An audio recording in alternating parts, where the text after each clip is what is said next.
3875, buenas noches. Sundance 518, pista 24, izquierda. Es el 1 de febrero de 1991.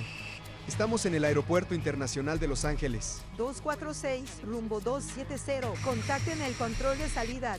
US Air 1493, autorizados para aterrizar en 24 izquierda. Autorizado para aterrizar en 24 izquierda. El vuelo USAir 1493 desciende hacia la pista 24 izquierda, a una velocidad de 240 kilómetros por hora. ¿Qué demonios? Señalé el avión y grité que el US Air se estaba estrellando. Estaba completamente en llamas. Pero la magnitud de esta tragedia es mucho mayor de lo que cualquiera podría imaginar. Mayday, mayday.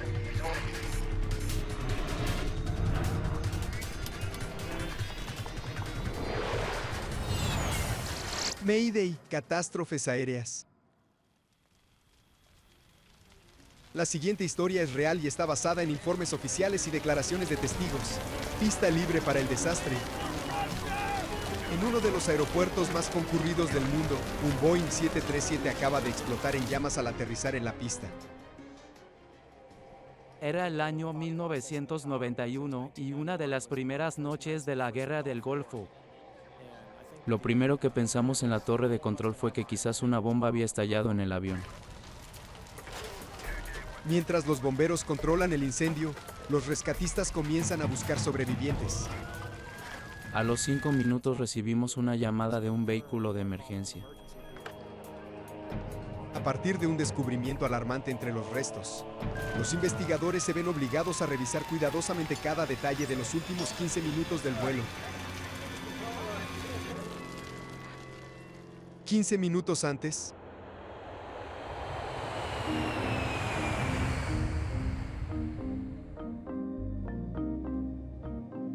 el vuelo 1493 de US Air se dirige hacia el Aeropuerto Internacional de Los Ángeles. Es un centro neurálgico para viajeros internacionales. Confirme si la aproximación del 1493 es 24 izquierda. Confirmado. El capitán Colin Shaw se comunica por radio para realizar la aproximación. Mientras tanto, el copiloto David Kelly controla el avión.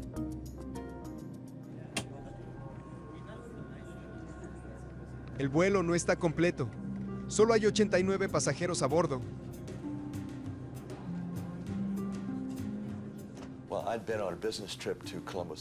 Venía de un viaje de negocios en Columbus, Ohio.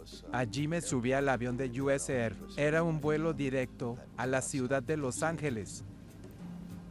Tenía planes muy divertidos para ese fin de semana. US Air 1493, aceleren el descenso a 1200 lo antes posible. Una aeronave pasará por encima de ustedes. Cuando el Boeing 737 se acerca a Los Ángeles, el controlador de aproximación indica a los pilotos que realicen un descenso rápido. Deben alejarse de un vuelo que pasará por encima de ellos. De acuerdo, voy a descender. US Air 1493. Aterrizar en ese aeropuerto puede ser un desafío para los pilotos. Eso es porque el espacio aéreo suele estar saturado de tráfico. En promedio, un avión aterriza o despega cada 50 segundos. Las 4 pistas son utilizadas para despegues y aterrizajes. Hay numerosas pistas de rodaje que cruzan la pista en diversos sectores. Para los pilotos, el aeropuerto puede volverse un laberinto de paradas y arranques por indicación de los controladores. A la derecha en 010, pista 4. ¿Ves tu lado izquierdo? Sí. Estamos fuera de la 4.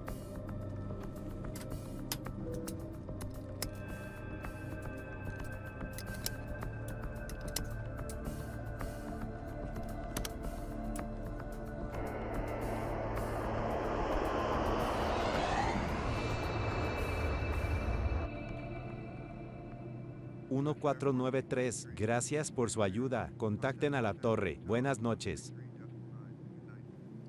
Buenas noches. Tren hacia abajo. Bien, ¿diste 3 campanadas? Sí.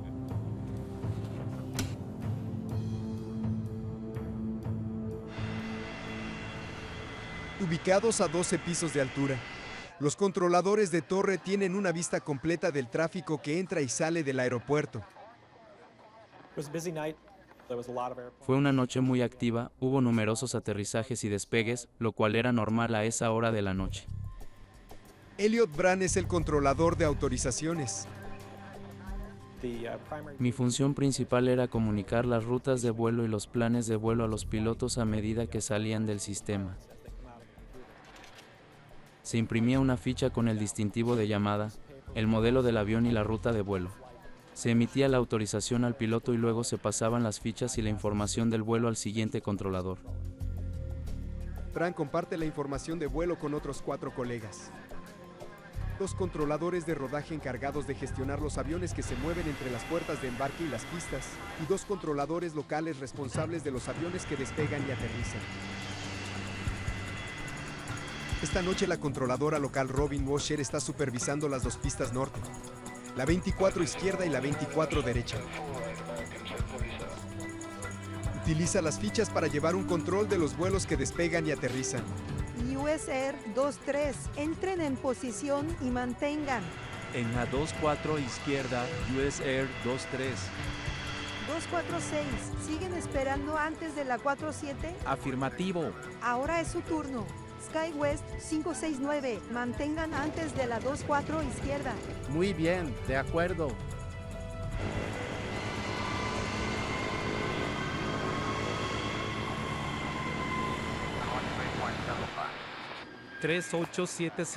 Buenas noches. El vuelo US Air 1493 está a 13 kilómetros del aeropuerto de Los Ángeles.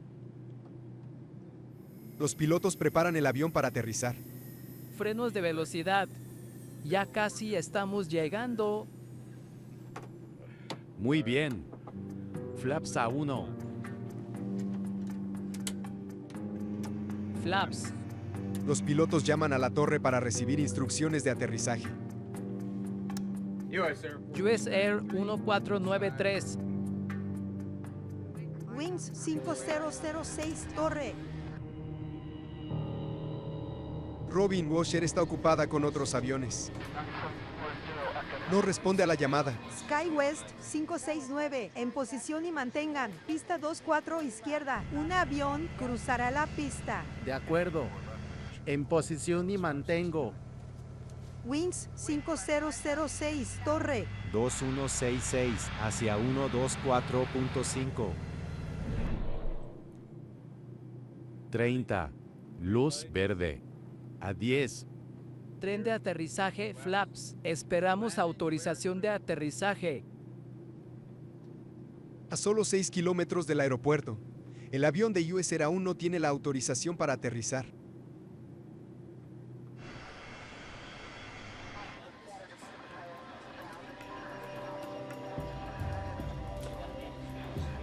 Sundance 518, pista 24 izquierda. Entren en contacto con tierra cuando estén fuera de la pista. El capitán se comunica con la torre de control por segunda vez en menos de un minuto. Robin Washer debe autorizarlo a aterrizar. US Air 1493, 24 izquierda. 246, rumbo a 270. Contacten al control de salidas. Pero ella sigue ocupada con otros aviones. A 300 metros. El vuelo 1493 está a 1 minuto de llegar a la pista. Es lo que los pilotos llaman corta final.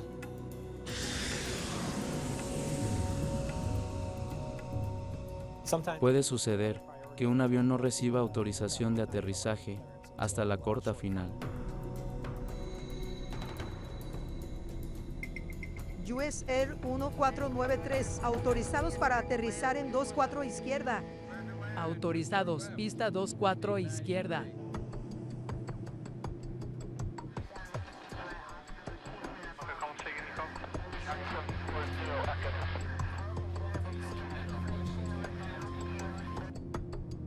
Se ve muy bien. Estás bajando de 150.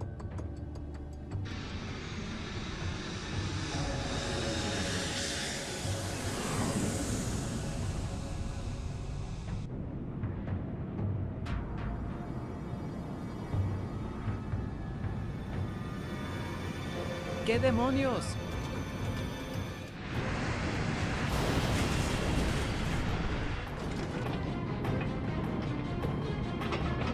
El avión 737 de US Air apenas logra aterrizar. Inmediatamente estalla en llamas y se estrella en el Aeropuerto Internacional de Los Ángeles. Lo vi aterrizar y, al llegar a la altura de la pista de rodaje 45º, quedar completamente envuelto en llamas. La supervisora pasó corriendo a mi lado para llamar por teléfono a los vehículos de emergencia. A bordo del avión, todos están en pánico. Sentí un tremendo impacto y luego vi a través de mi ventana una impresionante lluvia de chispas.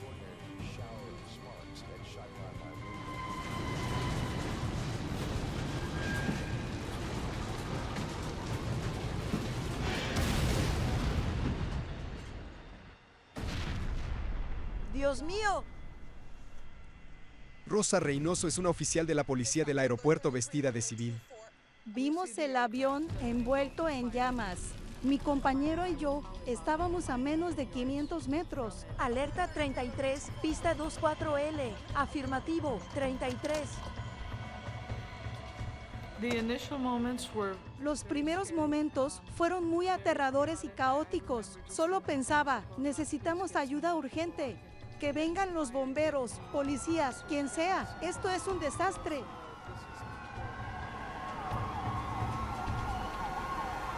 En la torre no hay tiempo para pensar en lo que ha pasado. Otros aviones continúan aterrizando en la pista. Los controladores deben guiar a los pilotos. Wings West 5212, autorizado a aterrizar en pista 24R. Cuidado, un avión en la pista acaba de estallar en llamas.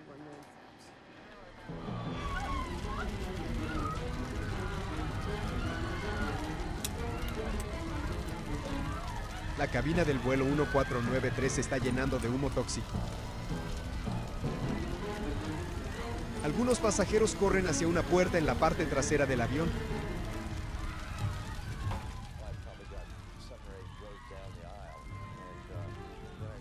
Avancé unas 8 filas por el pasillo y me encontré con un grupo de pasajeros que no se movía.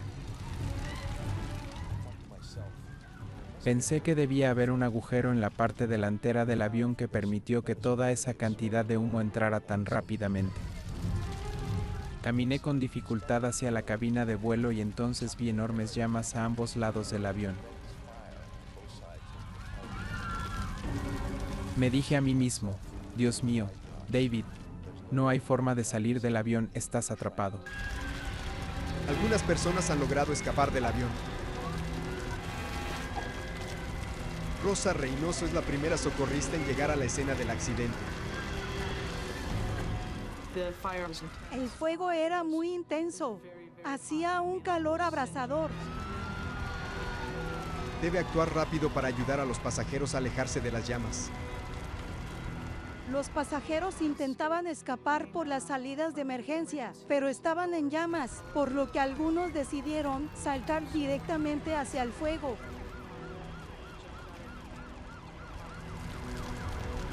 Minutos después finalmente llegan más socorristas. La mayoría está saltando por esa puerta. Había personas en llamas. Algunas tenían rasguños y cortes, otras tenían las piernas fracturadas. Fue bastante traumático. Todo lo que hicimos, por supuesto, fue con la meta de salvar a las personas.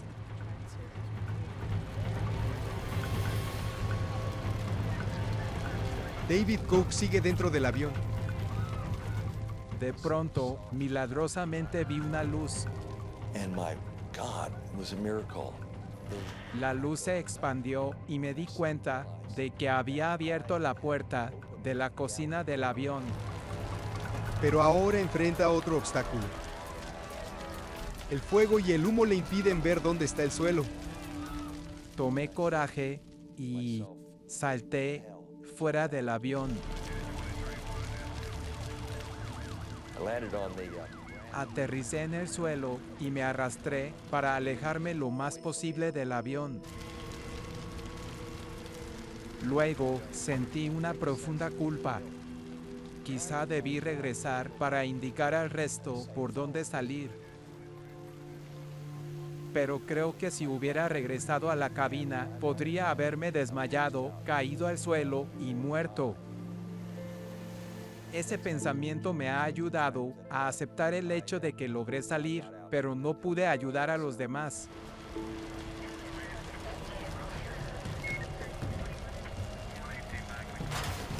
Mientras continúa la búsqueda de sobrevivientes, los bomberos descubren algo sorprendente.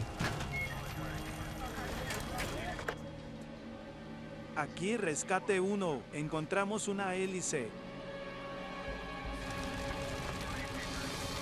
El descubrimiento de una hélice tiene implicaciones aterradoras. Son 2 aviones.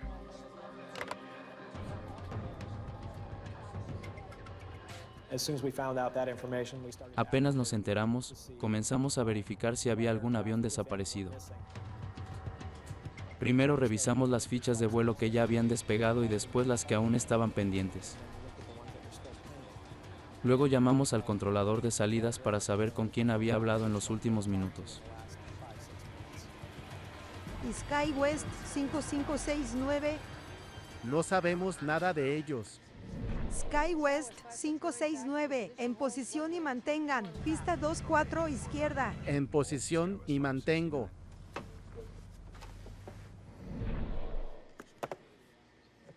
Los controladores logran localizar todos los aviones excepto el SkyWest 5569, un Fairchild Metroliner con destino a Palmdale, California.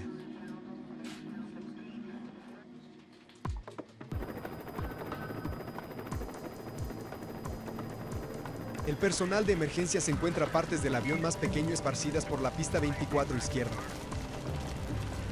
Había 12 personas a bordo del vuelo. Ninguna ha sobrevivido. Los restos del avión de SkyWest están aplastados entre el US Air 1493 y un edificio abandonado cerca de la pista. No podía creer que hubiera más personas allí y que no lo hubiéramos notado. Descubren que hay aún más fallecidos a bordo del avión más grande. 20 están muertos y otros 2 están gravemente heridos. El copiloto Kelly ha sobrevivido, pero el capitán Shaw no ha tenido la misma suerte. El accidente pone al aeropuerto de Los Ángeles en el foco mediático. Según los pilotos, la pista de aterrizaje es la parte más peligrosa del vuelo. En los años previos al accidente, el aumento del tráfico aéreo se volvió una preocupación de seguridad en el aeropuerto de Los Ángeles. El aeropuerto con más incidentes es el de Los Ángeles, con 33 en los últimos 4 años. Eso es 1 cada mes y medio. El accidente confirma que deben resolver algunos problemas de seguridad. La Junta Nacional de Seguridad en el Transporte, conocida como NTSB, envía su equipo para investigar. La escena era espantosa. La parte delantera del avión estaba dañada del lado del capitán por el impacto contra el edificio. Al inspeccionar de cerca, encontramos partes de otro avión debajo del 737. Los investigadores descubren que los 2 aviones colisionaron en una intersección de la pista 24 izquierda. El accidente ocurrió porque 2 aviones estaban en la pista al mismo tiempo. La pista estaba ocupada, lo que no debería ocurrir nunca al otorgar una autorización de aterrizaje. Reducir las colisiones en las pistas de Estados Unidos es una prioridad para los investigadores de la NTSB. En la Junta, desde 1990, hemos priorizado la prevención de incursiones en la pista de aterrizaje.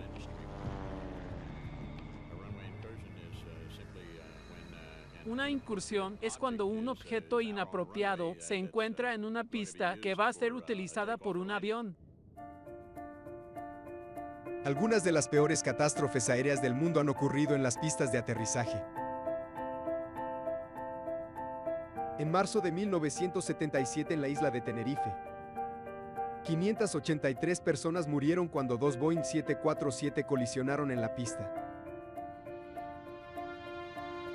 En enero de 1990, un Beechcraft King Air 100 fue impactado por un Boeing 727 que intentaba aterrizar en Atlanta.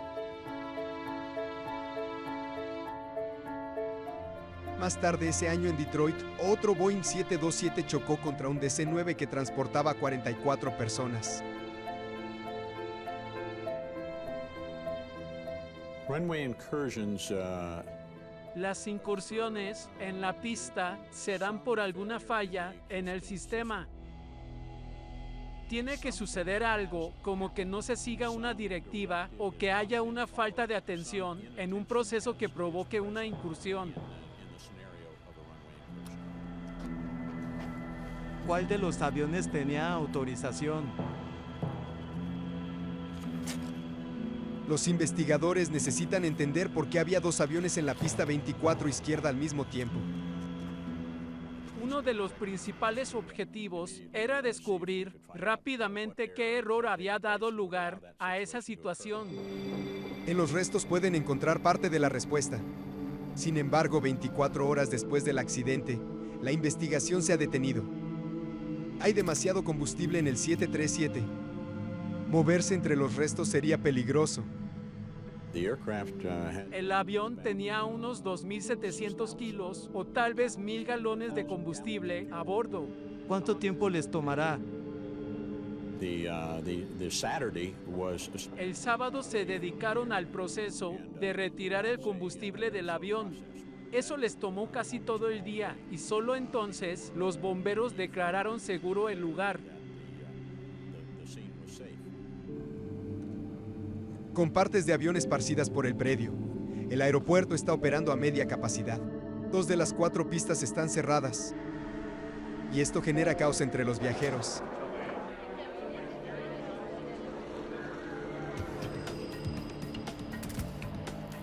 Finalmente, la NTSB tiene acceso a los restos y debe trabajar bajo la enorme presión de actuar con rapidez.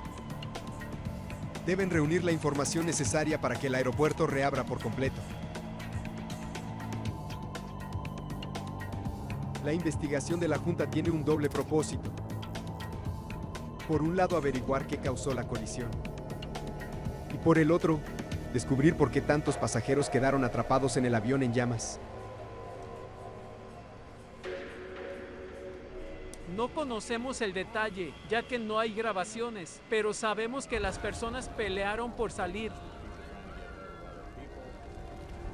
Para empeorar las cosas, una de las puertas de salida de emergencia está dentro del avión, bloqueando parcialmente la salida.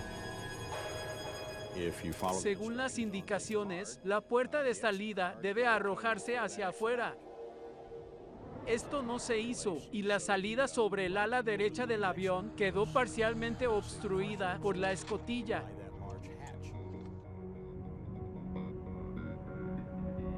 La NTSB concluye que la reducción en el número de puertas de salida hizo imposible que muchos pasajeros pudieran escapar. Atrapados en el avión, se intoxicaron por el humo que llenó la cabina. Mientras algunos investigadores analizan los restos del accidente, otros se centran en el control del tráfico aéreo.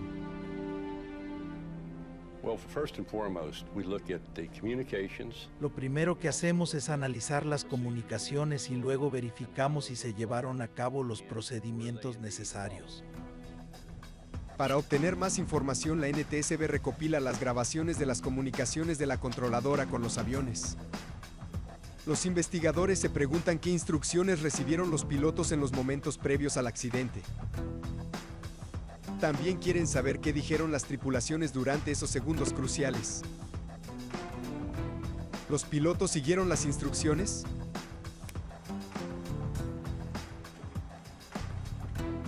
Las grabadoras de voces de cabina deberían darles las respuestas a los investigadores.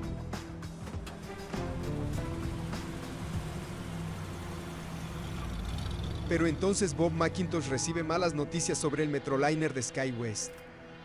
¿No hay grabadora? Bien. Al revisar el avión, descubrimos que el vuelo de SkyWest no tenía instalada la grabadora de voces de cabina y eso fue decepcionante.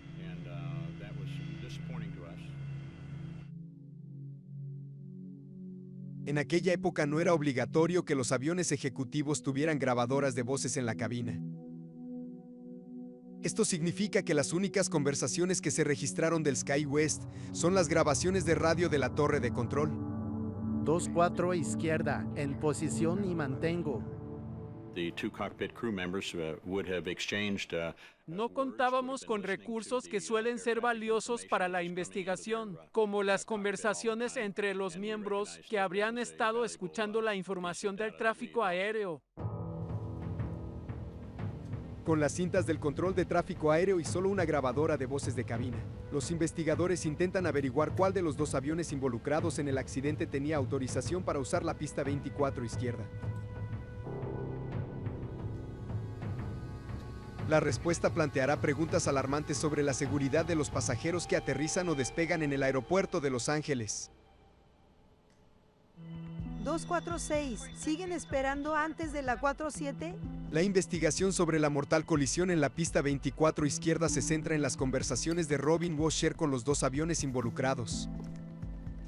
Los investigadores comienzan con el avión pequeño.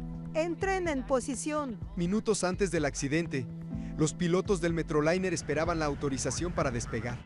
SkyWest 569, en posición y mantengan. Pista 24 izquierda. Un avión cruzará la pista. Usamos las grabaciones para visualizar dónde se encontraban los aviones en la pista. Los pilotos del Metroliner de SkyWest giraron el avión hacia la pista y se detuvieron en la intersección 45.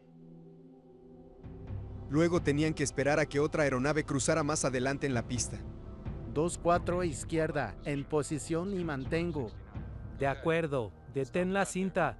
A partir de las grabaciones del control de tráfico aéreo, la NTSB concluye que los pilotos del Metroliner siguieron las instrucciones correctamente. Muy bien, sigamos. La responsabilidad del accidente debe recaer en alguien más. La NTSB examina más a fondo las cintas. Analizan las comunicaciones de Washer con los pilotos de US Air. US Air 1493, 24 izquierda. Autorizados para aterrizar. 24 izquierda. US Air 1493. El US Air 1493 fue autorizado para aterrizar mientras el SkyWest 569 aún estaba en posición en esa misma pista. Autorizado para aterrizar en 24 izquierda. SkyWest 569 en la intersección 45. ¿Por cuánto tiempo? 1 minuto 7 segundos. Las grabaciones del control de tráfico aéreo revelan que la controladora Robin Washer instruyó tanto al Metroliner de SkyWest como al vuelo de US Air a usar la pista 24 izquierda al mismo tiempo. 24 izquierda, entren en contacto con tierra.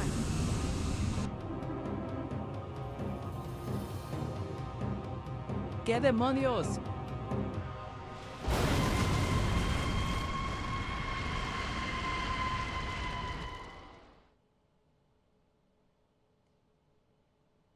When we're examining the recorded voice communications, Cuando examinamos la comunicación, intentamos ponernos en su lugar. ¿Qué habrá visto? ¿Qué habrá escuchado? ¿Qué habrá hecho? Los investigadores necesitan saber qué estaba haciendo Robin Washer en el momento del accidente. Analizan los otros vuelos que estaban bajo su supervisión. Wings West 5006, crucen la pista 24. Descubrieron que en los momentos previos a la colisión de los aviones Robin Washer comenzó a perder de vista algunos vuelos. ¿Es para Philippine 102? No, esperen. Wings West 5006, crucen la pista 24. Wings West 5006. El Wings West 5006 estaba en el lado norte de la pista y quería cruzar hacia el lado sur. Wings West 5006, torre. Cuando iba a indicarles que cruzaran, la tripulación dejó de responder. Washer pasó alrededor de un minuto intentando restablecer el contacto por radio con el vuelo que debía cruzar la pista. ¿Puedo escuchar el resto?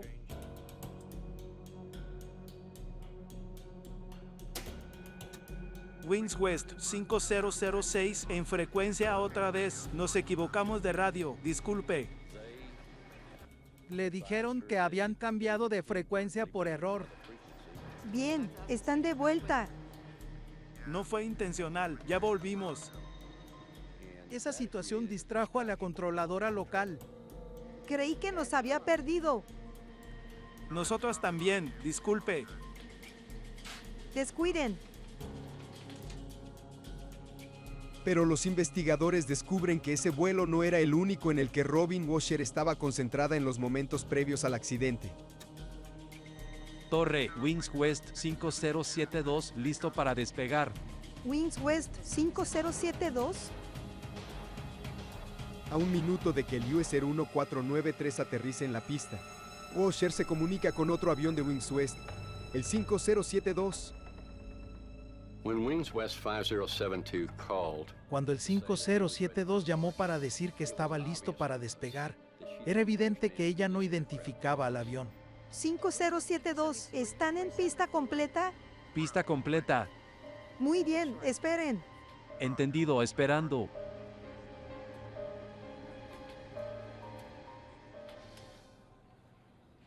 La NTSB escucha el testimonio de la controladora. No encontré la ficha de progresión del vuelo. Esperan comprender por qué Robin Washer no reconoció un vuelo que estaba bajo su control. Entonces le pedí ayuda a mi supervisora. Francita, necesito la ficha del Wings West 5072. Washer explica que mientras los pilotos del Metroliner esperaban la autorización para despegar, ella estaba buscando la ficha de progreso de otro vuelo. Antes de que Robin pudiera continuar con su trabajo, el vuelo 1493 chocó contra la parte trasera del Metroliner. ¿Qué demonios?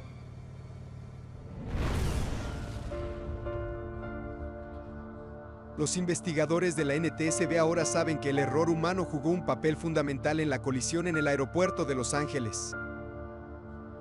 Cuando Robin Washer autorizó al vuelo de US Air a aterrizar, simplemente olvidó que el avión Metroliner estaba esperando en la pista.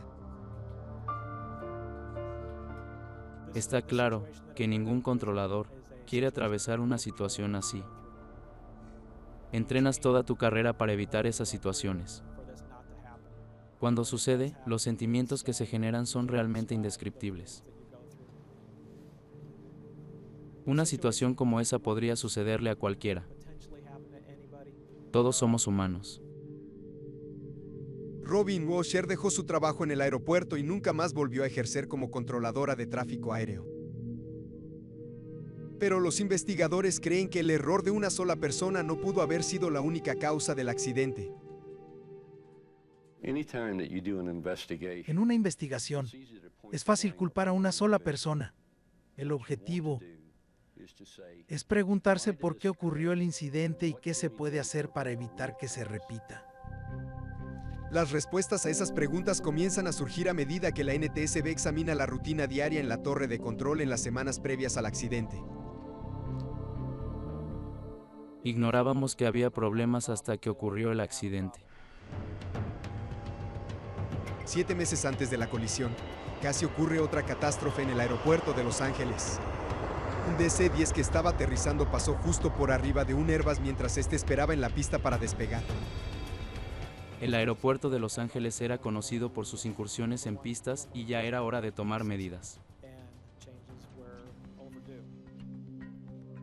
Los controladores del aeropuerto presentaron documentación que mostraba que después de aquel incidente habían alertado a las autoridades sobre la falta de personal en la torre de control.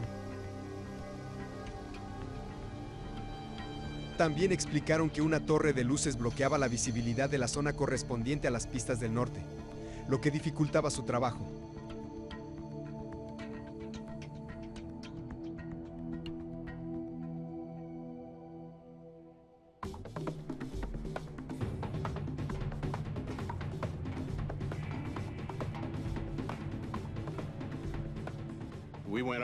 Subimos a la torre y pedimos a los controladores que nos dejaran sus lugares para mirar por la ventana.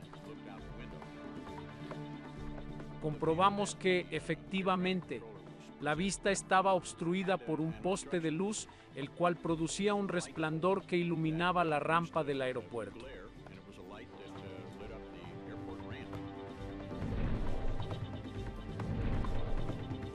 Es posible que Robin Washer no hubiera podido ver el SkyWest Metroliner mientras esperaba en la pista.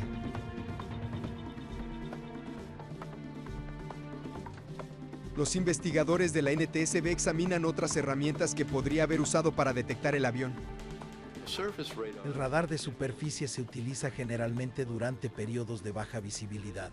Es un radar que permite que los controladores locales puedan confirmar mediante una imagen que un avión efectivamente está donde dice estar. El radar de vigilancia muestra todas las aeronaves y vehículos que se desplazan por el aeropuerto. Pero en la noche del accidente, el sistema no estaba funcionando. ¿Están esperando? Sí, señora. El sistema funcionaba de manera intermitente y eso generaba muchos problemas.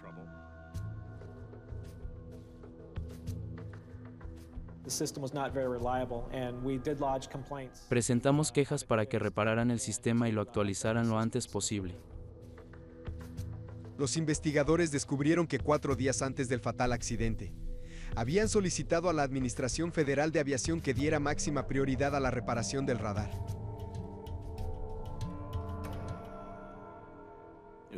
Tenían que volver a fabricar algunas piezas del mecanismo del radar, como diversos tipos de engranajes específicos, porque se solían desgastar con frecuencia cuando se intentaba mover la antena. Descubrimos que el aeropuerto de Los Ángeles debía recibir un nuevo sistema en 1988. Sin embargo, esa fecha se había pospuesto, y en ese momento no sabían cuándo recibirían el nuevo sistema de radar.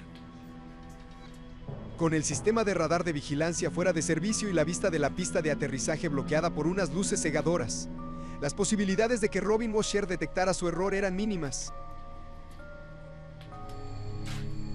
Los investigadores ahora se concentran en la cabina del vuelo de US Air. Se preguntan por qué los pilotos no vieron al Metroliner en la pista y no abortaron el aterrizaje. En la comunidad de pilotos, consideramos que es fundamental verificar que no haya incursiones en la pista antes de aterrizar. Como todos los aviones, el Metroliner está equipado con luces para hacerlo más visible por la noche. Tiene luces estroboscópicas en las puntas de las alas y la cola, luces de navegación en las alas y una baliza anticolisión de color en la parte superior del estabilizador vertical. Revisamos el manual para entender el funcionamiento de las luces del SkyWest. Descubrimos que el protocolo de la aerolínea era encenderlas solo recibiendo la autorización para el despegue. ¿No se requieren otras luces? Bien, gracias. El Metroliner aún no tenía autorización para despegar, por lo que las únicas luces que habría tenido encendidas mientras esperaba en la pista eran las de navegación en las alas y la cola y la baliza anticolisión en la cola.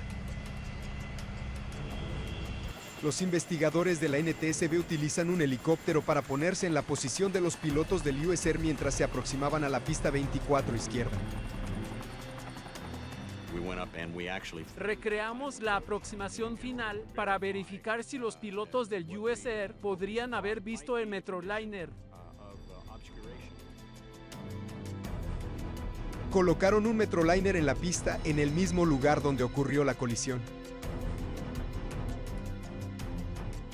and sure enough, Efectivamente, no pudimos ver el Metroliner estacionado en los puntos 45 y 47. Se ve muy bien.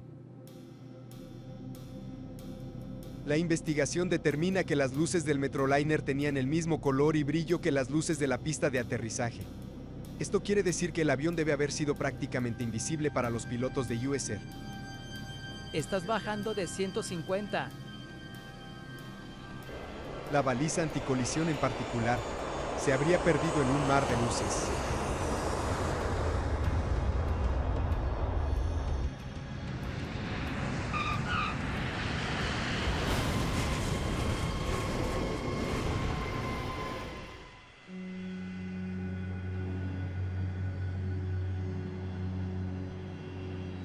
Cuando la Junta Nacional de Seguridad en el Transporte publica su informe, se determina que el error de la controladora fue una de las causas de la colisión.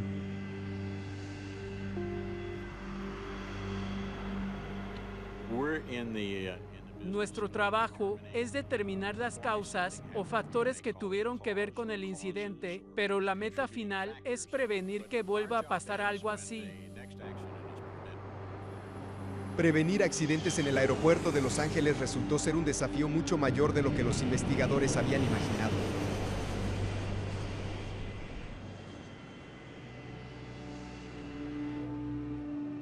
La colisión entre el vuelo 1493 de US Air y el Metroliner de SkyWest alarma al público. El accidente parece indicar que los controladores no pueden manejar el creciente tráfico en el Aeropuerto Internacional de Los Ángeles. La investigación de la NTSB señala como una de las causas del accidente la falta de atención de Washer sobre los vuelos que estaban bajo su control. Pero el informe también señala el sistema defectuoso en la torre de control de tráfico aéreo del aeropuerto.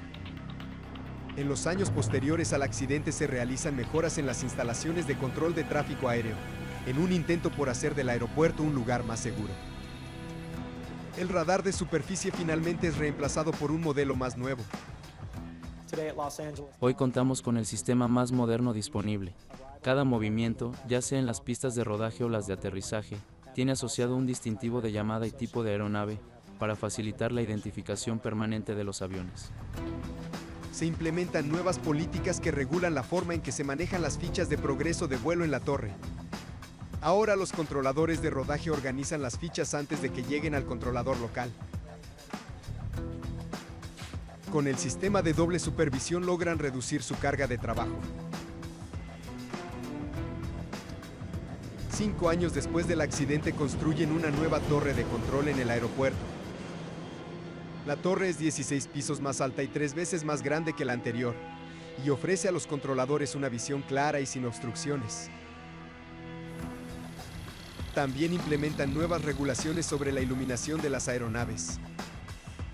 Toman la decisión de que sea obligatorio que los pilotos enciendan todas las luces antes de salir a la pista.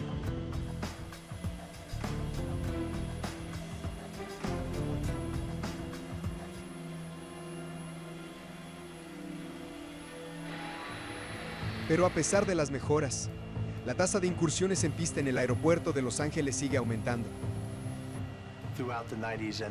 A lo largo de los años 90 y los 2000, los incidentes eran moneda corriente. El aeropuerto de Los Ángeles era uno de los peores aeropuertos en número de incursiones. 10 años después del accidente, en el aeropuerto de Los Ángeles ocurrían más incursiones graves en pista que en cualquier otro aeropuerto de Estados Unidos. Había una gran cantidad de incursiones en pista y casi todos los años algunas de ellas eran graves. De hecho, en el 2007, tuvieron 21 incursiones en pista. Con la intención de resolver el problema de forma definitiva, la Administración Federal de Aviación desarrolla un nuevo sistema de luces en la pista para mantener separados a los aviones en tierra. El sistema de luces de estado de pista son luces de entrada a la pista o de espera para despegue que instalamos en las pistas de rodaje y aterrizaje. El sistema es completamente automático. Utiliza una serie de luces rojas incrustadas en las pistas y pistas de rodaje. Estas luces advierten a los pilotos si hay tráfico en conflicto. Las luces se iluminan en rojo para indicar a un piloto o conductor de un vehículo que no es seguro cruzar o entrar en esa pista. Se activa cuando hay una aeronave aterrizando o despegando, es decir, hay tráfico en la pista. El sistema de luces de estado de pista parece ser uno de los más efectivos para prevenir incursiones graves en las pistas de aterrizaje. En abril de 2009, esa tecnología llegó al Aeropuerto Internacional de Los Ángeles. También se han instalado prototipos del sistema en el aeropuerto de Dallas-Fort Worth y San Diego. Para 2011, las luces de estado de pista serán una característica clave en decenas de aeropuertos en todo Estados Unidos. El equipo que usamos hoy en la torre del aeropuerto de Los Ángeles es mejor que el de 1991, ha sido actualizado, es mucho más fiable y da a los controladores las herramientas necesarias para hacer su trabajo. Aunque la nueva tecnología nunca puede garantizar seguridad total, las mejoras en el aeropuerto de Los Ángeles han restaurado la confianza del público en el aeropuerto, incluso entre los sobrevivientes del vuelo 1493.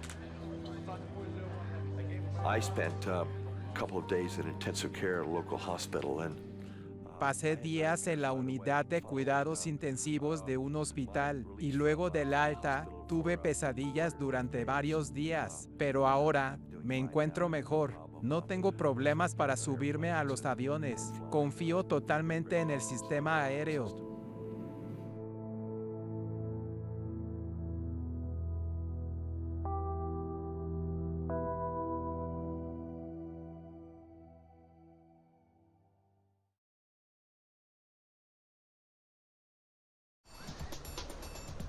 Miami Beach es una ciudad de Florida. Un lugar con sol, arena y mares azules tranquilos.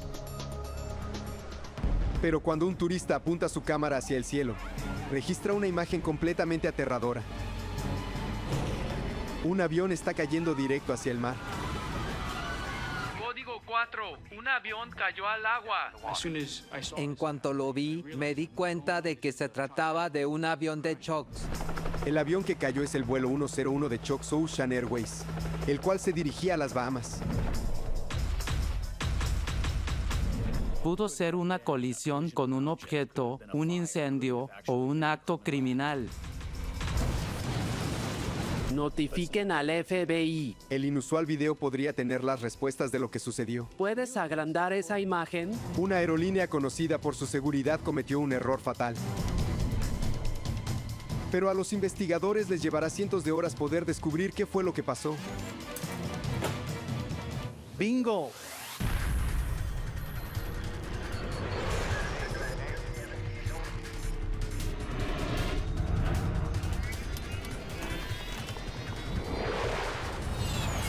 Investigación de accidentes aéreos.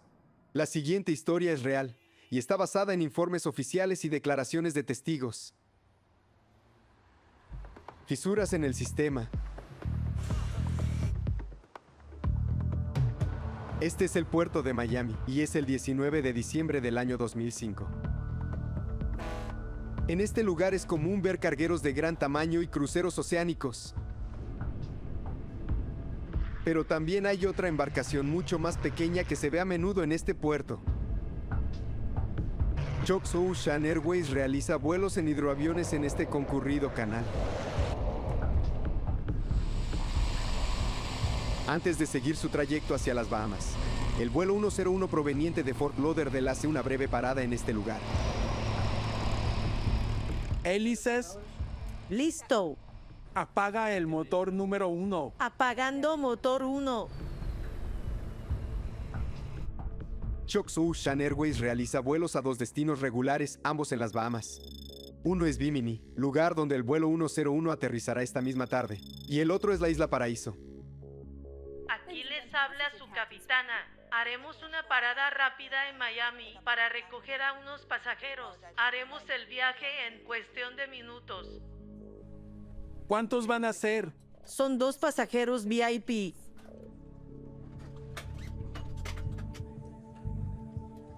Para una comunidad pequeña como Bimini, los hidroaviones de choque son indispensables. Era mucho más fácil y conveniente llegar al norte de Bimini en hidroavión que ir al aeropuerto. Bienvenidos. ¿Tarjetas de embarque? Claro. Sergio D'Anguille Cortes, ejecutivo de la compañía de bebidas Bacardí. Este hombre es el tataranieto del fundador de dicha compañía. Esta familia es muy conocida en la comunidad cubana local por su oposición al régimen de Fidel Castro. Él y su esposa se dirigen hacia las Bahamas para comprar un yate. ¿Todo listo para seguir? Todo listo. Bienvenidos al vuelo 101 de Chox Ocean Airways con destino a Bimini. Llegaremos en unos 25 minutos. Que disfruten el vuelo. Revisemos la lista de verificación. Entendido. Michelle Marks es la persona que está a cargo del vuelo de hoy. Fue ascendida a capitana a principios de este año. El copiloto Paul DeSantis trabaja en la aerolínea hace 8 meses. Botón de arranque. Listo. Este es el primer vuelo que tiene con la capitana Marks. ¿Todo listo? Listo.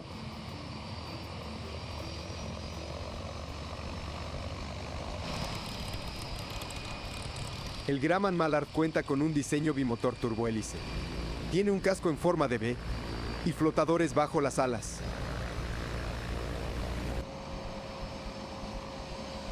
Está diseñado para llevar hasta 17 pasajeros. El avión tiene un tren de aterrizaje retráctil, por lo que se puede operar tanto en tierra como en mar. Tren arriba.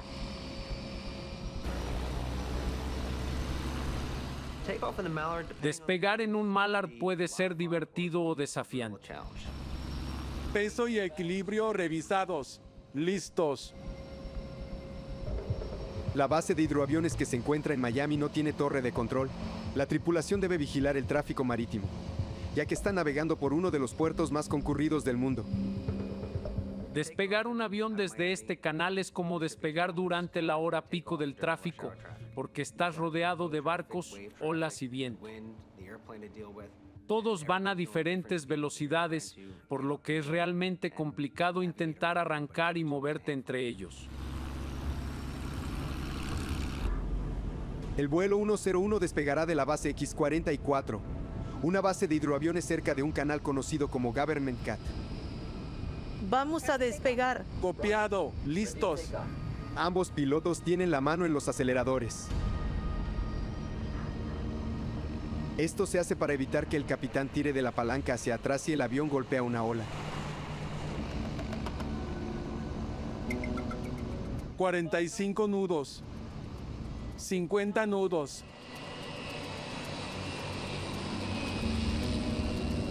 El despegue es sin duda alguna el momento por el que la mayoría de los pasajeros están pagando. Estar en un vehículo que es mitad barco y mitad avión es una sensación única. 75 nudos. 80 nudos. Acelerar entre las olas es a menudo la parte más complicada del vuelo para los pilotos. La verdad es que era muy difícil volar el avión mientras estaba en el agua en el momento del despegue. En un mar agitado con olas fuertes, era un enorme desafío.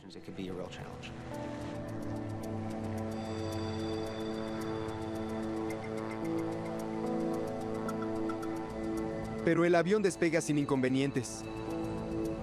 El vuelo 101 dejó de ser un barco. En este momento es un avión que se dirige a Bimini.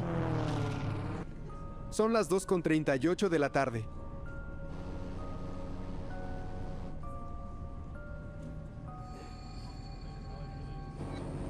La trayectoria de vuelo del avión los lleva justo frente a South Beach, un lugar que está repleto de bañistas y de surfistas.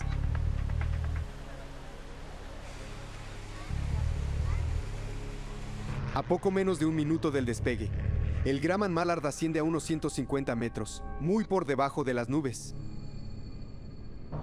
Hasta que algo ocurre.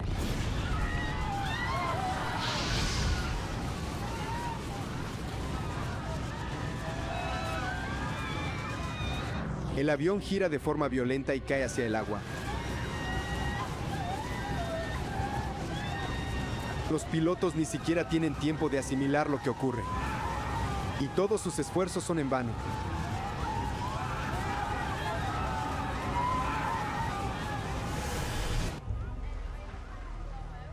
Por casualidad, un turista de Nueva York registra los últimos momentos del vuelo 101 con su cámara.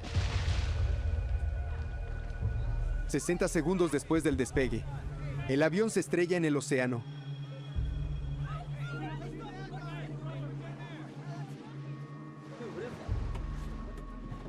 Lucas Bocanegra es un guardavidas que trabaja en South Beach, cerca de la vía marítima de Chocks Ocean Airways. En cuanto lo vi, me di cuenta de que se trataba de un avión de Chocks. Código 4. Un avión cayó al agua. Iremos en la moto de agua. Lucas y su compañero son los dos primeros rescatistas en ir a buscar el avión.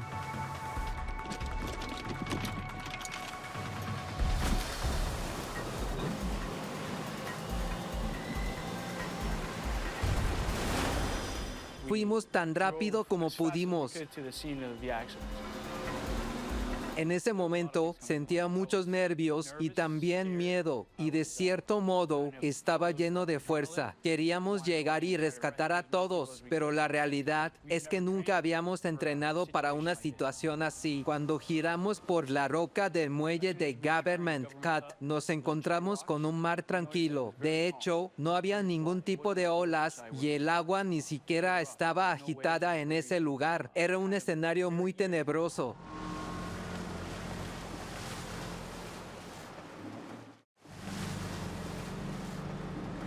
Al principio, Lucas Bocanegra no encuentra ningún rastro del vuelo 101, ni tampoco de los pasajeros. De a poco, vimos el resto.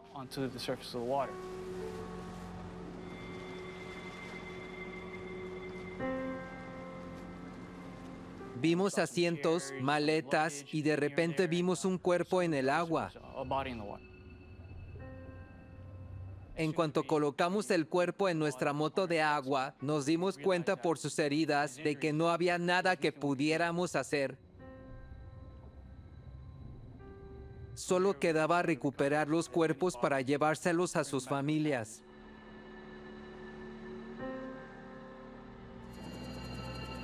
Los equipos de noticias invaden la playa. El vuelo 101 de Chocks cayó en el canal frente a los turistas.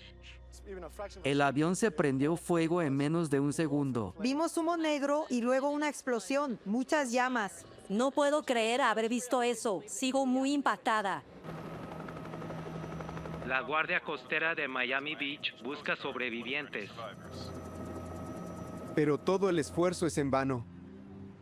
Recuperamos algunos cuerpos, pero lamentablemente no encontramos sobrevivientes. Las 20 personas a bordo murieron, incluyendo tanto al piloto Paul DeSantis como a la piloto Michelle Marks. Los habitantes de Bimini están devastados por las terribles noticias. Estaba desolado por la tripulación y los amigos que perdí. Nunca esperas que ocurra un accidente. Y ver lo que pasó por televisión. Fue algo muy triste. El caso es asignado a Bill English, investigador experimentado de la Junta Nacional de Seguridad en el Transporte. Estaba en mi oficina haciendo trámites y el director asomó la cabeza por la esquina. Me dijo que había ocurrido un accidente que involucraba un avión Grumman Mallard. De inmediato supe que era un vuelo de Chocks. A las pocas horas, los investigadores ya están en el lugar del accidente, donde se han recuperado 19 cuerpos. Todavía falta encontrar uno. Como piloto calificado para hidroaviones, conocía sobre Chocks Airways. Era la aerolínea en funcionamiento continuo más antigua. Chocks Airways tiene una historia larga y notable. La aerolínea fue fundada en 1917. Durante la ley seca, Las listas de pasajeros incluían a infames contrabandistas de ron y luego a estrellas de cine de Hollywood. Los aviones de Chucks incluso buscaron submarinos alemanes durante la Segunda Guerra Mundial. Volar con Chucks era atractivo debido a su historia y a las personas que pasaron por allí. El hidroavión Grumman Mallard que se estrelló fue construido en 1947. Chucks Ocean Airways es la única aerolínea que utiliza aviones Mallards para transportar pasajeros. Estos aviones generan nostalgia porque son poco comunes.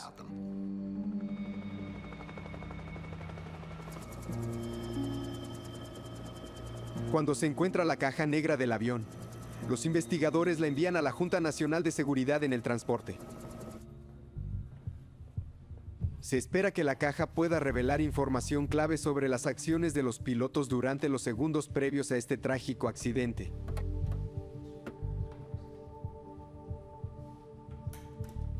El registrador de datos de vuelo y la grabadora de voces de cabina son cruciales en una investigación, ya que nos brindan mucha información.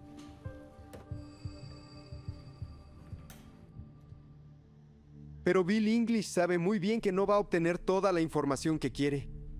Bien, gracias. Solo había un registrador a bordo del Mallard ese día, una grabadora de voces de cabina. Las aeronaves de aerolínea suelen tener dos grabadoras. Una es el registrador de datos de vuelo, el cual registra todo tipo de parámetros del vuelo, como altitud, velocidad aérea y posiciones de control. Este avión no contaba con un registrador de datos de vuelo, pero sí tenía una grabadora de voces de cabina. Aunque hay desilusión por la falta de datos de vuelo, la cobertura mediática del accidente les da a los investigadores una evidencia muy particular. Se reveló que los últimos segundos del vuelo 101 fueron filmados por un turista que estaba en South Beach. Consigan una copia del video.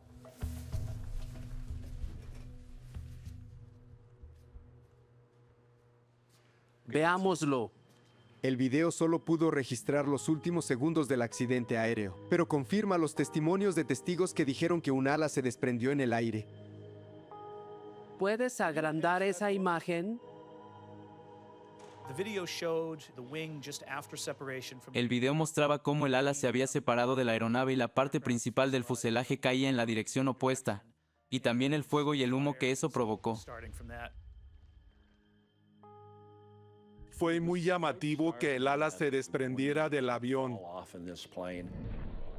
Era un día hermoso, el agua estaba tranquila durante el despegue y de repente una de las alas simplemente se cayó. Estoy seguro de que fue una situación devastadora.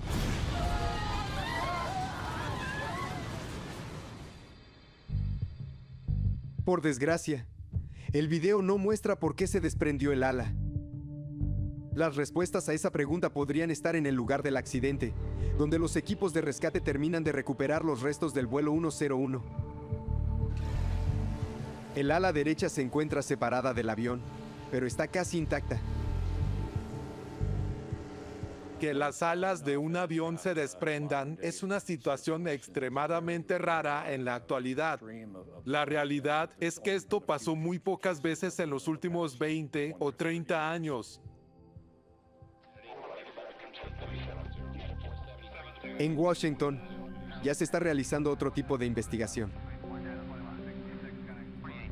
La cinta de la grabadora de voces de cabina se analiza en el laboratorio de la Junta Nacional de Seguridad en el Transporte. Como su nombre indica, esta registra las voces de los pilotos, hablando entre sí o en los micrófonos.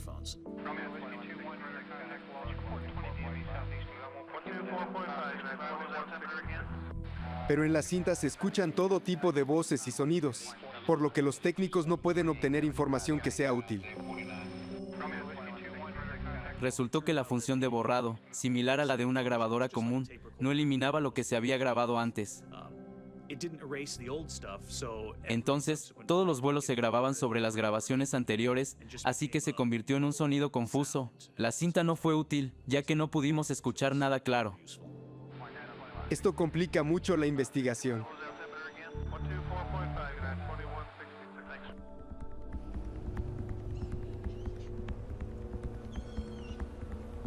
No estamos logrando ningún avance. Los investigadores tienen cada vez menos herramientas con las que trabajar. Bill English cree que el vuelo 101 pudo haberse topado con una turbulencia lo suficientemente violenta para destrozar el avión. Pero el clima durante el día del accidente no respalda esa teoría. No hubo tormentas que pudieran haber causado una turbulencia tan intensa. Queda claro que la destrucción de este avión fue provocada por otra cosa.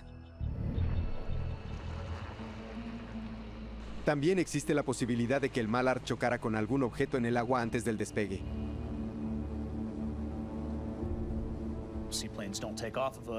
Los hidroaviones están en el agua, donde puede haber troncos u otros escombros, que pueden causarles problemas estructurales.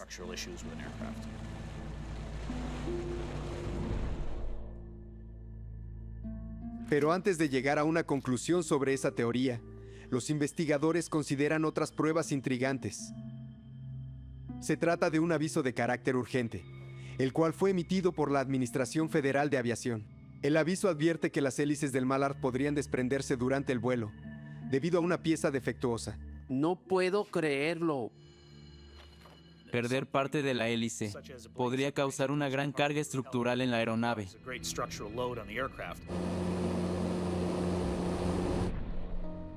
Ahora Bill English tiene una pista sólida, pero su equipo aún no posee la evidencia necesaria para probar su teoría.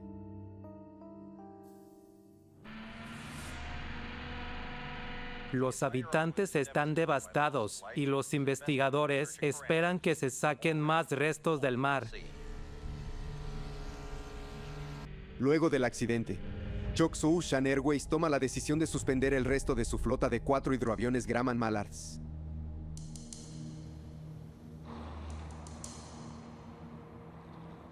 En el puesto de mando de la Junta Nacional de Seguridad en el Transporte en Miami, se realiza la identificación de fragmentos del avión y restos del accidente. Comenzamos con el larguero del ala que se separó, el cual es la parte principal de su estructura, y con las demás superficies de fractura. Buscábamos factores evidentes de iniciación. Las hélices se examinan con sumo cuidado para buscar pruebas que confirmen las sospechas planteadas por el aviso de la Administración Federal de Aviación. Pero es otro callejón sin salida. Todas las aspas estaban bien sujetas, y la curvatura que vimos tenía el patrón de un funcionamiento correcto cuando golpearon el agua. Se ven obligados a comenzar de cero una vez más. Quiero que revises esto. Los investigadores ponen toda su atención en el ala fracturada. Descubren hollín en algunas partes de ella. Es evidencia de un incendio que se propagó rápido. Queríamos descubrir la razón por la que el ala se había desprendido. Pudo ser una colisión con un objeto, un incendio o un acto criminal. Las marcas de quemaduras sugieren una posibilidad siniestra. Pudo haberse tratado de la explosión de una bomba.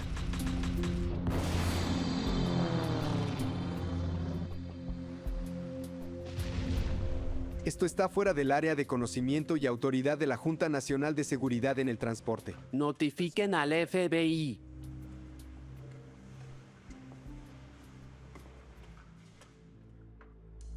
El FBI nos ayuda en muchas de nuestras investigaciones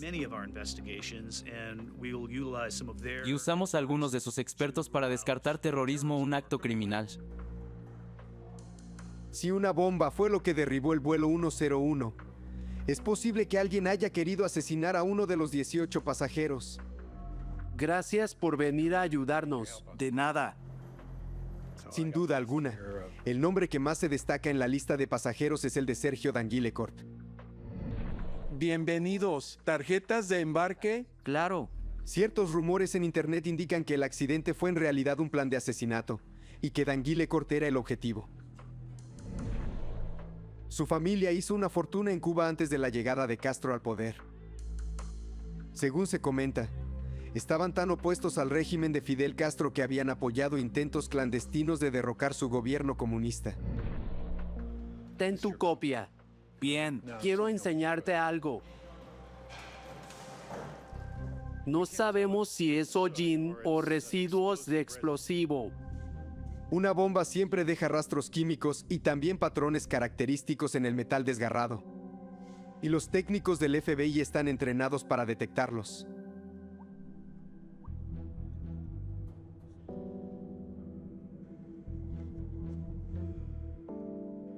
Las muestras de los restos se analizarán en los laboratorios del FBI en la ciudad de Quantico.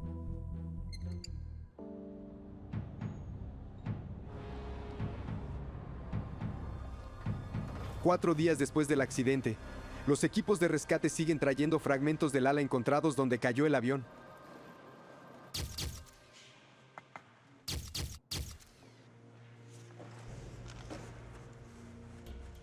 Busquemos lo que parezca ser del ala derecha.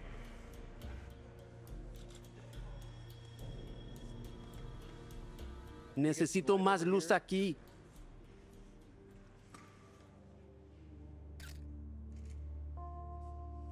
Exceso de tensión. Gran parte del daño que observan se debe a fracturas por exceso de tensión, áreas donde el metal literalmente se destrozó una vez que el ala se desprendió. Ven aquí. Encontré otra. Cuando el metal se tensiona hasta el punto de romperse, la fractura deja un borde áspero que es muy distintivo. Es fácil distinguirla de otras fracturas que se desarrollaron lentamente a lo largo del tiempo. Corta esta parte y envíala a Washington.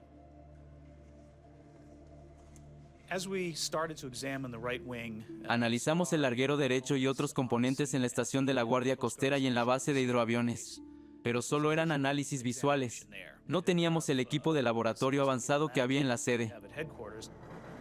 Se identifican partes para enviar al laboratorio en Washington, donde se espera que una inspección minuciosa pueda demostrar qué fue realmente lo que le pasó al ala. Hola, Clint. Te mandaremos todas las partes del ala que tenemos. De acuerdo. Sigo esperando ese informe. Los resultados de la prueba de explosivos del FBI llegaron. Esto te gustará. ¿En serio? Sí. Una bomba para asesinar a uno de los pasajeros podría explicarlo todo.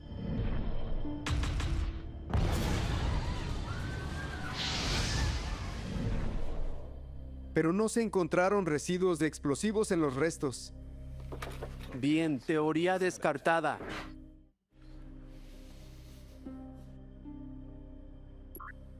Ahora se cree que una falla estructural fue lo que causó el accidente del vuelo 101 de Chox Airways. Solo queda eso. Lo veremos mañana. Era evidente que el avión tuvo una falla estructural, así que debíamos averiguar qué había causado esa falla. Bill English necesita saber más sobre la larga historia de este Grumman Mallard en particular. Siempre se revisa el historial de mantenimiento de la aeronave accidentada. Esta tenía 60 años, por lo que revisarlo era indispensable. Al equipo le lleva varios días revisar las 28 cajas de registros antiguos. Queríamos asegurarnos de conocer qué problemas crónicos podían haberse manifestado en el mantenimiento de la aeronave. Y qué tipos de trabajo se realizaron en los factores que parecían estar involucrados en el accidente.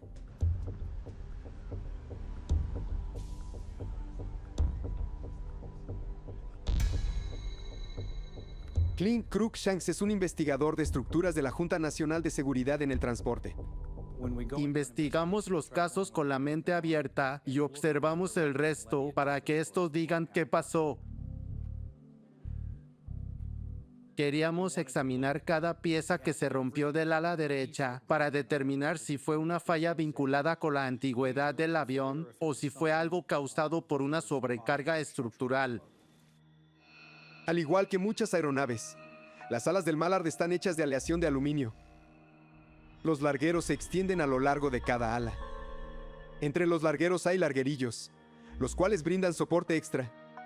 Estas partes forman lo que se conoce como el cajón del ala, que también sirve como tanque de combustible. El revestimiento cubre toda esa estructura con el fin de darle una forma aerodinámica y fina al ala. Estas partes trabajan juntas para soportar las cargas de vuelo que el ala está diseñada para llevar. Si una parte se compromete, la capacidad de soportar cargas normales de vuelo se compromete. Gracias. El cajón del ala se había reparado muchas veces a lo largo de los años. Los mecánicos de Chocks Airways habían reparado áreas dañadas por corrosión, lo cual es bastante común para una aeronave antigua, especialmente un hidroavión.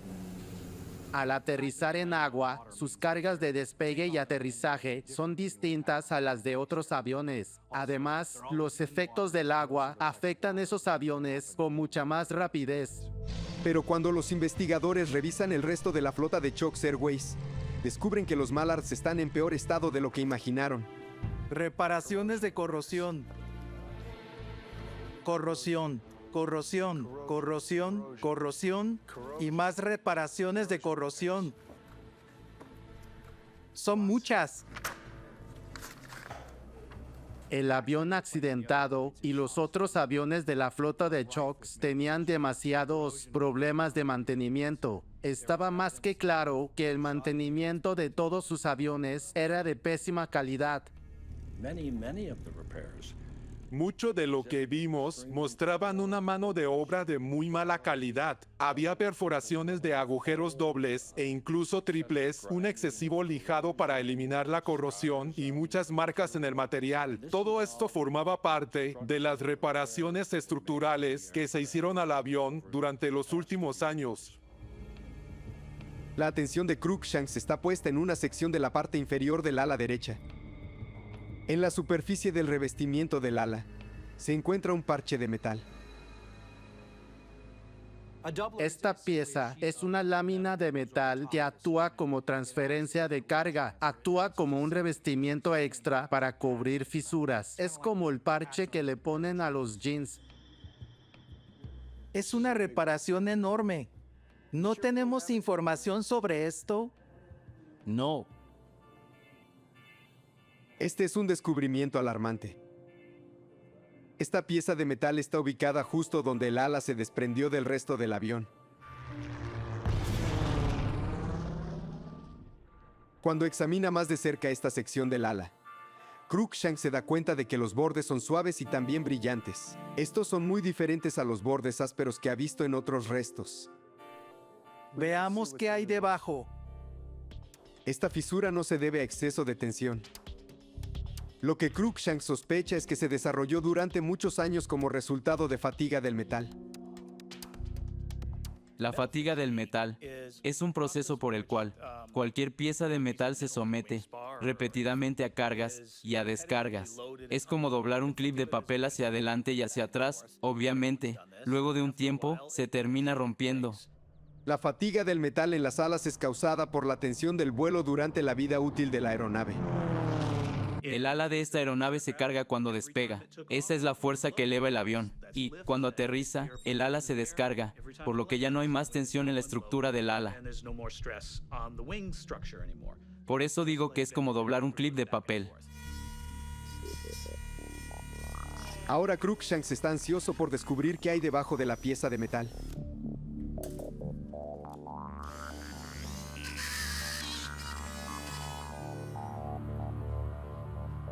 Muy bien, veamos qué hay aquí. Encuentran todavía más fatiga del metal. También hay fisuras profundas a lo largo del ala. La magnitud del daño es de verdad abrumadora. Encuentran una fisura de 40 centímetros. No lo puedo creer.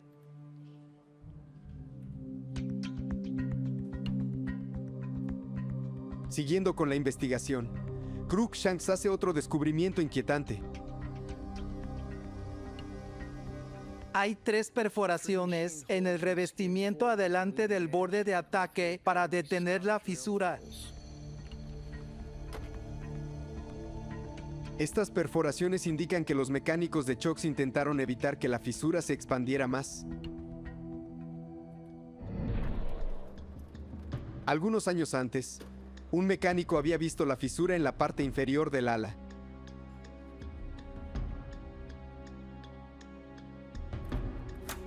Su solución fue hacer una perforación en la trayectoria de la fisura. Se la conoce como perforación de detención.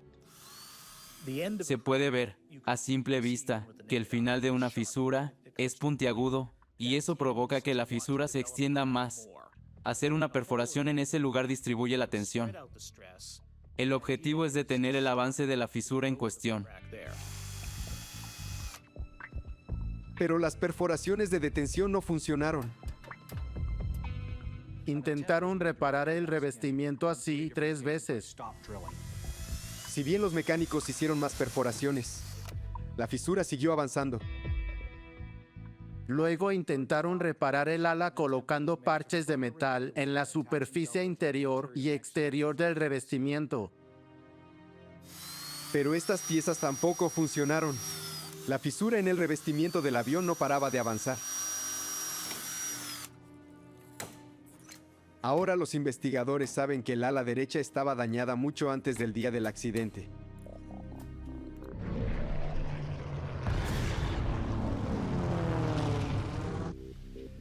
Lo que no entienden es por qué no se pudo detener el avance de esta fisura.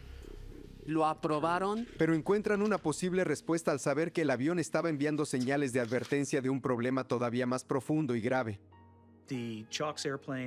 Durante muchos años el avión accidentado mostró fugas crónicas de combustible. Según el registro, las fugas de combustible del ala derecha fueron reparadas en repetidas ocasiones, pero estas seguían ocurriendo. El equipo comenzó a notar fugas de combustible durante las operaciones estándar y queríamos que la gerencia le prestara atención a esto. Solo 2 días antes del accidente, esto sucedió de nuevo. Mientras realizaba el mantenimiento de rutina en el Mallard, un mecánico vio combustible goteando del ala derecha. Siempre resolvían esto resellando los tanques de combustible, pero parecía ser un problema recurrente. El procedimiento para tapar una fuga era aplicar un sellador químico en el interior del tanque de combustible vacío. El sellador tardaba alrededor de un día en secarse, y luego de esto el avión podía ser reabastecido para volver a volar. Las fugas deberían haber sido una pista de que la fisura en el revestimiento del ala era solo la punta del iceberg. Existía un problema mucho más peligroso relacionado con la estructura interior del ala.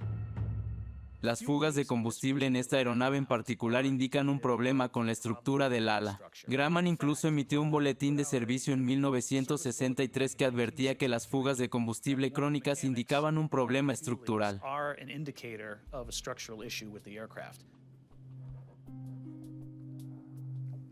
Veamos qué tenemos. Cruikshanks examina las piezas que componen el tanque derecho de combustible. Colocaron sellador. Se pregunta por qué las fugas de combustible continuaron a pesar de los esfuerzos por repararlas. Pásame ese raspador. Gracias. El investigador encuentra su respuesta debajo de las capas de sellador. ¡Bingo! Hay fisuras en una pieza de soporte que es fundamental en el avión. El revestimiento del avión se acoplaba directamente a esta pieza. Muy bien, termínalo de limpiar y toma algunas fotos. Gracias.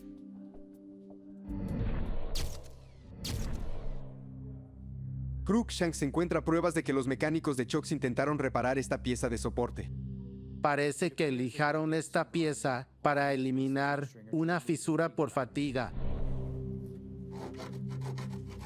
Pero ellos nunca regresaron a inspeccionar esa zona. Lo único que hicieron los mecánicos fue aplicarle un sellador químico para hacerla hermética. Y en el proceso, ocultaron el daño que tenía. Intentaron reparar el avión perforando las fisuras del revestimiento y poniéndoles piezas de metal encima. Pero la raíz del problema era la pieza de soporte. Y no pudieron resolver el problema porque esa pieza estaba cubierta de sellador. El daño en la pieza de soporte terminó debilitando toda el ala, Con cada despegue y aterrizaje, el revestimiento del avión absorbía todas las fuerzas. Y con el tiempo el revestimiento también empezó a presentar fisuras. El desenlace final era inevitable. La fisura llegó a un punto crítico y el ala se desprendió.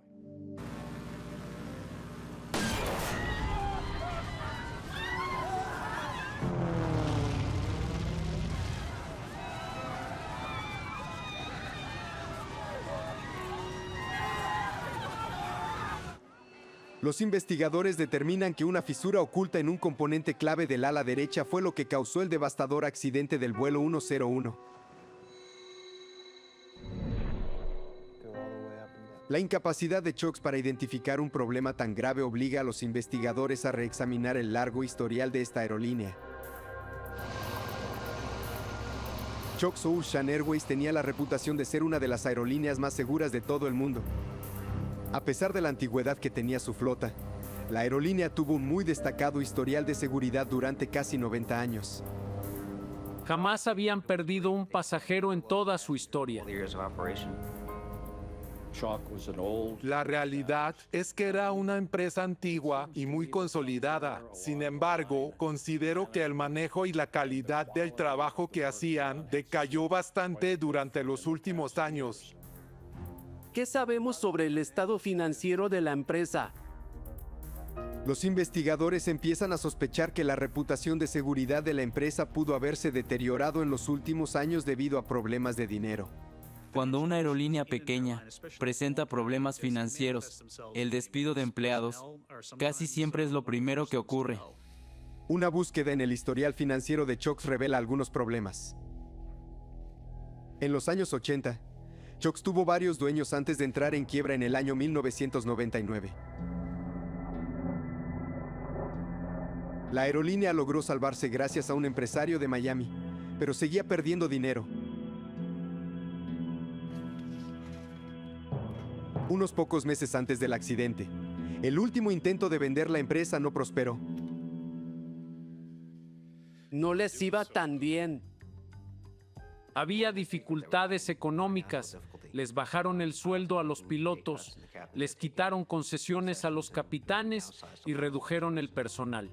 No solo los empleados sintieron la crisis de la empresa. Les costaba mucho encontrar repuestos y hacer reparaciones. Chokes tenía varias aeronaves que no podían volar y las desmantelaban para obtener repuestos. Se construyeron 50 o 55 aviones. Y el fabricante original, la empresa Grumman, ya había dejado de fabricar ese modelo de aviones y ya no suministraba repuestos. Tanto la crisis de la aerolínea como la escasez de repuestos fueron factores que tuvieron un impacto directo en la seguridad. Hay muchas reglamentaciones y también mucha necesidad de que el avión vuele. Por eso es difícil bajar el costo del mantenimiento sin afectar la fiabilidad del avión. Si no hay fiabilidad, la reputación de la empresa se desmorona. Sin importar cuán ajustadas eran las finanzas, como aerolínea comercial, Chokes debería haber sido vigilada de cerca por la Administración Federal de Aviación. La Administración Federal de Aviación sí asignó a un inspector para que trabajara de cerca con Chokes. El inspector, conocido como inspector principal de mantenimiento, era responsable de supervisar el mantenimiento llevado a cabo por Chokes. El inspector estaba al tanto de que este avión tenía fugas crónicas de combustible. Pero de forma inexplicable, aprobó los documentos que le permitían a la aeronave volar, tan solo 2 meses antes del accidente.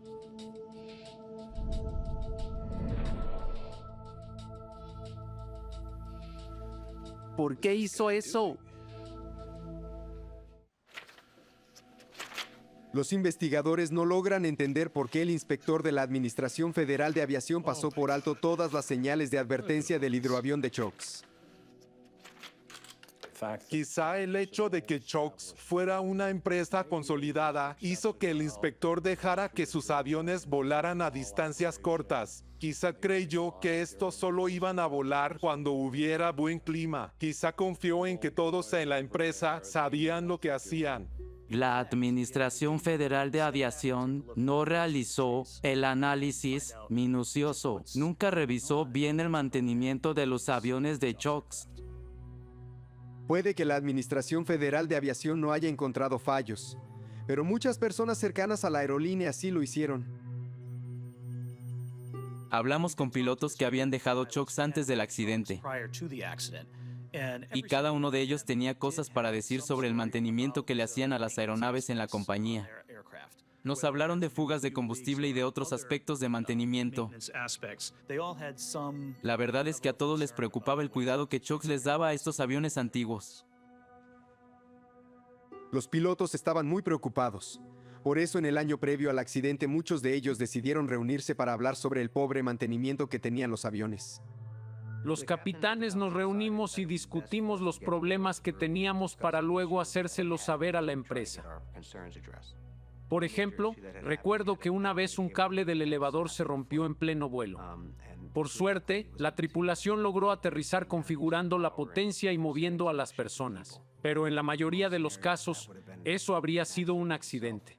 En la aviación, siempre se habla de cadenas de errores. Si se juntan varios errores, es cuestión de tiempo para que ocurra un accidente.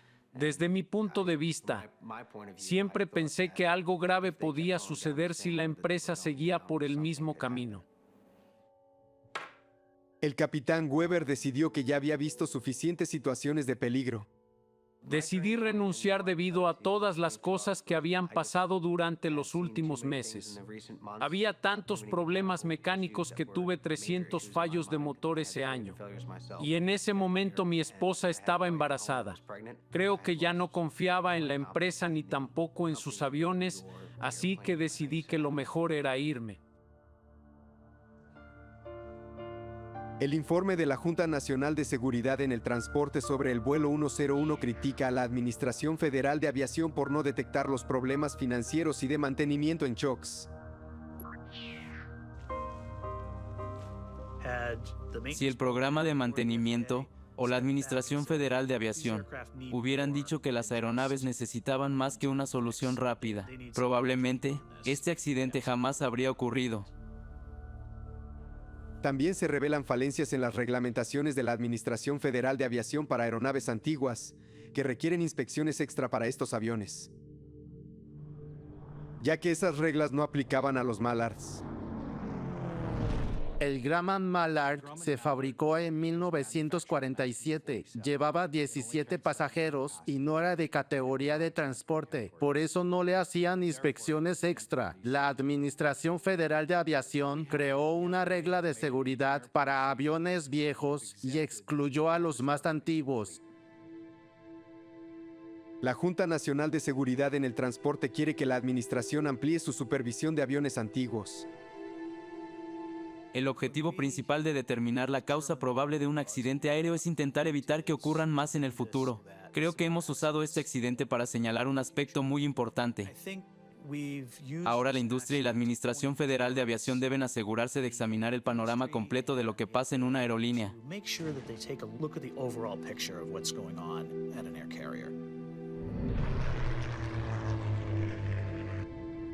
El accidente del vuelo 101 marcó el fin de Chuck Ocean Airways.